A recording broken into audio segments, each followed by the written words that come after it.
തഥാർത്ഥമസ്തു.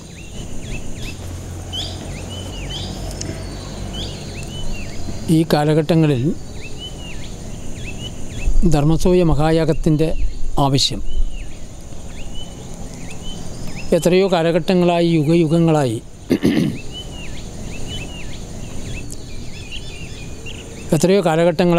യുഗയുഗങ്ങളായി പ്രപഞ്ചവും സമസ്തകോടി ജീവജാലങ്ങളും പരിണമിച്ച് വളർന്നുകൊണ്ടിരിക്കുന്ന ഈ പ്രപഞ്ചം,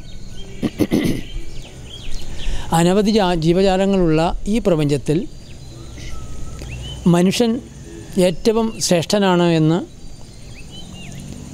എല്ലാ ജനങ്ങളും മഹാചാര്യന്മാരും ഋഷീശ്വരന്മാരും പ്രകീർത്തിച്ചിരിക്കുന്നു. എങ്കിലും മനുഷ്യൻ്റെ ശ്രേഷ്ഠത ഈ ഭൂമണ്ഡലത്തിൽ ഉടലെടുത്തിട്ടുണ്ടോ എന്ന് ചോദിച്ചാൽ വളരെ അപൂർവ ജനങ്ങളിലൂടെ പ്രപഞ്ചത്തിൻ്റെ മഹത്വം വെളിപ്പെട്ടെങ്കിലും അത് ഇന്നത്തെ ജനസമുദായത്തിന് ആ ശ്രേഷ്ഠത കൈവരിക്കാനോ ശ്രേഷ്ഠമായി ജീവിക്കാനോ അതിനനുസരിച്ചുകൊണ്ടുള്ള ഒരു വ്യക്തിവികാസത്തിലൂടെ അല്ലെങ്കിൽ ഒരു കുടുംബ വികാസത്തിലൂടെ ഒരു സമുദായത്തിൻ്റെ ശ്രേഷ്ഠതയോ ഒരു ലോകരാഷ്ട്രത്തിൻ്റെയോ ശ്രേഷ്ഠതയോ വന്നു ചേർന്നിട്ടില്ല.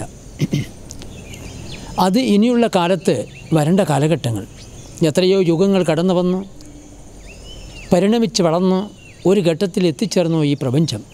ഇനി എങ്ങോട്ടേക്കാണ് മനുഷ്യലോകം, സമസ്ത ജീവജാലങ്ങൾ, പ്രകൃതി എങ്ങോട്ടേക്കാണ് യാത്ര? ആ യാത്രയുടെ മധ്യത്തിലാണോ വലിയ മാറ്റത്തിലേക്ക് കടന്നു വരുമ്പോഴെല്ലാം പ്രപഞ്ചത്തിൽ അപാരമായിരിക്കുന്ന ഊർധ്വമണ്ഡലങ്ങളിലുള്ള ആദി സ്രോതസ് ഭൂമിയിലേക്ക് പതിക്കുന്നു. ബോധപൂർവം ജീവജാലങ്ങൾ ആശ്രയിക്കുകയാണെങ്കിൽ വലിയൊരു മാറ്റം ലോകത്തേക്ക് പ്രത്യക്ഷപ്പെടും. ആ പ്രത്യക്ഷപ്പെടാനും ഇനി വരുന്ന കാലം വലിയൊരു മാറ്റം, അതായത് ഇന്നത്തെ മനുഷ്യൻ്റെ എല്ലാ തലങ്ങളും ബോധം വികസിക്കുകയും തിരിച്ചറിവുണ്ടാവുകയും സഹജീവികളോട് കാരുണ്യവും സ്നേഹവും കാണിക്കുന്ന ഒരു ലോകരാഷ്ട്രം ഇവിടെ ഉടലെടുക്കാനുള്ള സാഹചര്യം വന്നുകൊണ്ടിരിക്കുകയാണ്.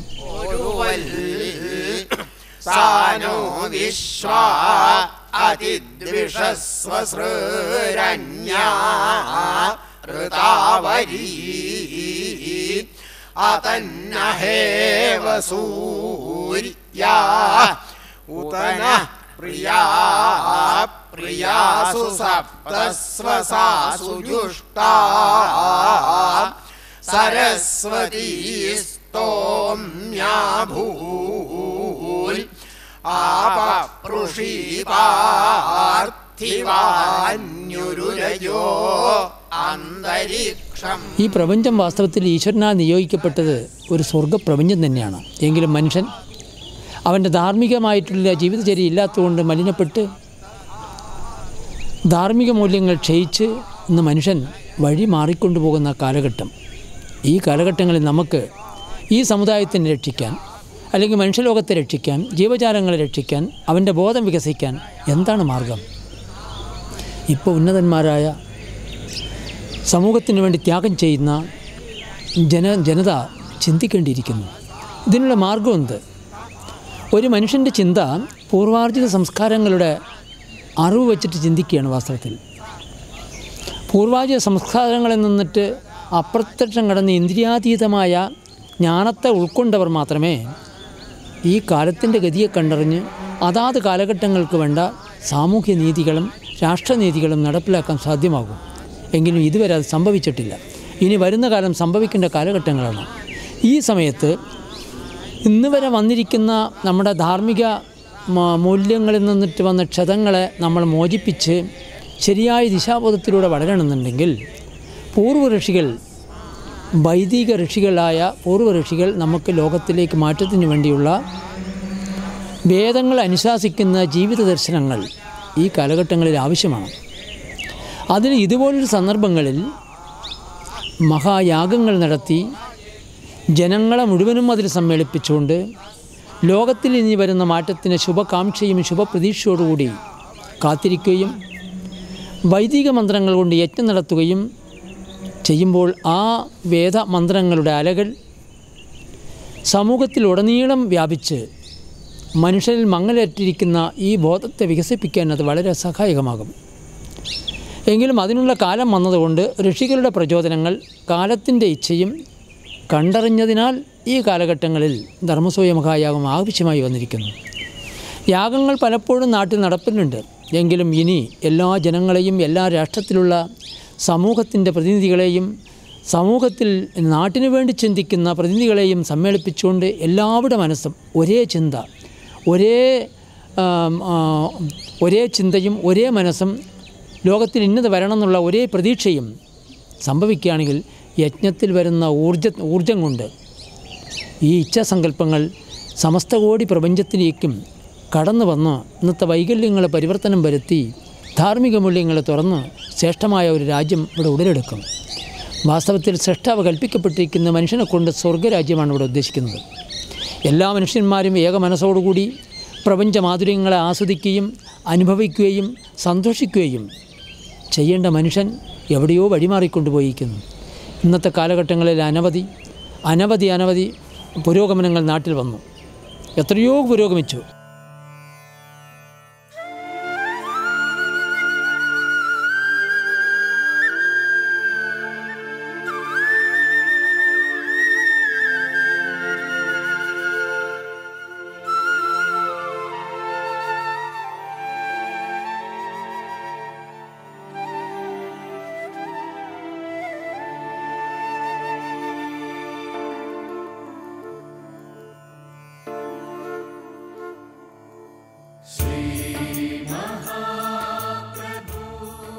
എങ്കിലും മനുഷ്യൻ്റെ മനസ്സുകളോ അവൻ്റെ ജീവിത രീതികളോ പുരോഗമിച്ചിട്ടില്ല.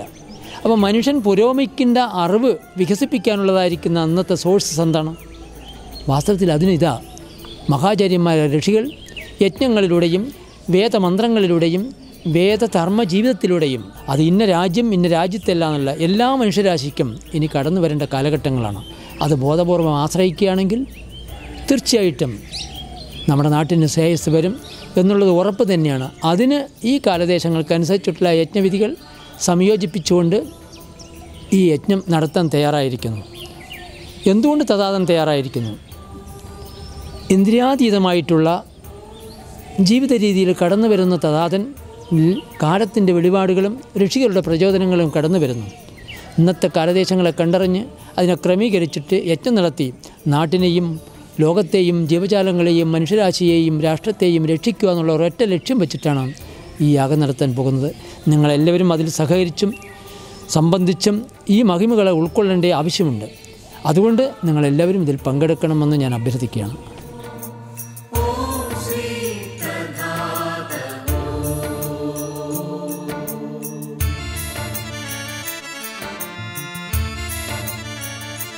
വാസ്തവത്തിൽ ഭാരതനാട്ടിലാണ് പൂർവ്വ ഋഷികൾ യജ്ഞസംസ്കാരങ്ങൾ ഉടലെടുത്തിരിക്കുന്നതെന്ന് എല്ലാവർക്കും അറിയാം. എങ്കിലും ഭാരതനാട്ടിലായിരുന്നു ഋഷികളുടെ തപസ്സും ഋഷികളുടെ ആ യാഥാർത്ഥ്യ സത്യത്തിൻ്റെ സാക്ഷാത്കാരവും നടന്നത് എന്ന് ലോകരാഷ്ട്രത്തിനറിയാം. എങ്കിലും ഭാരതം ഈശ്വരീയ ആത്മീയ ഊർജത്തിൻ്റെ മഹാകേന്ദ്രമായി സൃഷ്ടാവ് സൃഷ്ടിക്കുമ്പോൾ തന്നെ ഇവിടെ പ്രത്യക്ഷപ്പെട്ടിരിക്കുകയാണ്. വാസ്തവത്തിൽ ഭാരതം എന്ന് പറഞ്ഞാൽ ലോകരാഷ്ട്രത്തിൻ്റെ മാതാവ് കൂടിയാണ്. അതുകൊണ്ട് ചിലവർ ചിന്തിക്കും, ഭാരതനാട്ടിൽ ഉണ്ടായിരിക്കുന്ന യജ്ഞസംസ്കാരങ്ങൾ അന്യദേശത്തിലേക്ക്, യൂറോപ്യൻ കൺട്രീസിലേക്ക് എങ്ങനെ ഇത് വെളിപ്പെടുന്നു? അങ്ങനെയല്ല. മനുഷ്യൻ ഉണ്ണുന്നു, ഉറങ്ങുന്നു, വിദ്യാഭ്യാസം സ്വീകരിക്കുന്നു, എല്ലാവർക്കും പൊതുവാണ്. മനുഷ്യൻ്റെ മാറ്റവും പൊതുവാണ്.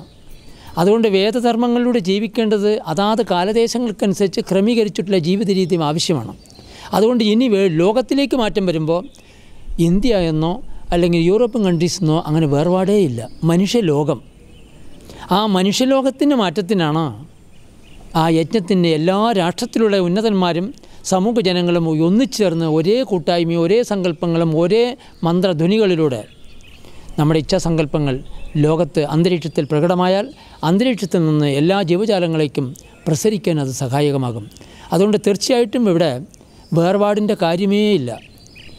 എല്ലാവർക്കും ധർമ്മമൂല്യം ആവശ്യമാണ്. അതാത് രാജ്യത്തിനനുസരിച്ചിട്ട് ആ വൈദിക ധർമ്മത്തിൻ്റെ നീതികളെ ക്രമീകരിച്ചാൽ മാത്രം മതി. അതുമാത്രമല്ല, ഇന്നത്തെ തലമുറകൾ വഴിമാറിപ്പോയിക്കൊണ്ടിരിക്കുന്നത് നിങ്ങൾക്ക് എല്ലാവർക്കും അറിയാം. വഴിമാറ്റത്തിന് ഉള്ള മാർഗം എന്താണ്? അതിനും വൈദിക ഋഷികൾ നമുക്ക് ലോകത്ത് നൽകപ്പെട്ടിരിക്കുന്നു. ചെറിയ കുഞ്ഞുങ്ങളാണ് നാട്ടിൻ്റെ ഇനിയുള്ള ഭരണാധികാരികൾ. എങ്കിലും അവർക്ക് അറിവ് പകരാൻ എന്ത് പഠനമാണ് കൊടുക്കുക? തൻ്റെ അകവളർച്ച, ഉള്ളു ഉണർന്ന് വികസിക്കണമെന്നുണ്ടെങ്കിൽ വൈദിക മാർഗ്ഗങ്ങളല്ലാതെ ഈ ലോകത്തിൽ വേറെ ഒരു മാർഗ്ഗമേ ഇല്ല. അങ്ങനെ ആന്തരികപരമായ വളർച്ചയും ഭൗതികപരമായിരിക്കുന്ന വളർച്ചയും രണ്ട് വിദ്യാഭ്യാസങ്ങളിലൂടെ വളർന്നെങ്കിൽ മാത്രമേ സമുദായത്തിന് ശ്രേയസ് വരൂ. അതുകൊണ്ട് തീർച്ചയായിട്ടും ഈ കാലത്ത് ഈ യജ്ഞസംസ്കാരത്തിൻ്റെ ആവശ്യമുണ്ട്. അതിലെല്ലാ ജനതകളും പങ്കെടുക്കണമെന്ന് ആഗ്രഹിക്കുന്നു.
അതിൽ പിന്നെ രണ്ടാമറി ഇതിൽ പ്രധാനപ്പെട്ടത്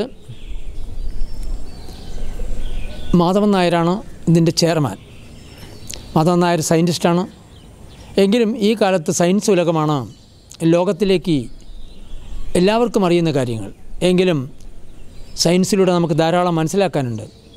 സയൻസ് എന്ന് പറഞ്ഞാൽ നമ്മൾ ഓരോരോ നിമിഷങ്ങളും പുതിയത് കണ്ടെത്തി വളർന്നു വരുന്നവരാണ്. എങ്കിലും വളർന്നു വന്ന് ഇത് യാഥാർത്ഥ്യമാണെന്ന് ഇന്നത്തെ സയൻസ് ലോകം ഇനി വരുന്ന കാലത്ത് ഉണരും. വൈദിക ധർമ്മത്തിലൂടെ അലകൾ ലോകത്തിനെ മാറ്റപ്പെടുത്തുന്ന സയൻസ് തീർച്ചയായിട്ടും അത് വെളിപ്പെടും, അതിൽ സംശയമില്ല. അതിനുവേണ്ടിയാണ് മാധവൻ നായരായ ഈ സയൻറ്റിസ്റ്റിനെ ചെയർമാനാക്കി വെച്ചിരിക്കുന്നത്. അങ്ങനെയുള്ളവരാണ് ഇപ്പോൾ ഉണരേണ്ടത്. അങ്ങനെയുള്ളവരാണ് ലോകത്തേക്ക് ഇത് പ്രൊജക്റ്റ് ചെയ്യേണ്ടത്. ഇന്നത്തെ തലമുറകളെ ശ്രേയസ്സാക്കി വളർത്താൻ അവരെല്ലാം പ്രവർത്തിച്ചിട്ടുണ്ടെങ്കിൽ ഇന്നത്തെ തലമുറകൾ രക്ഷപ്പെടുകയും ചെയ്യും, നമ്മുടെ നാടും രക്ഷപ്പെടും.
Shivaya.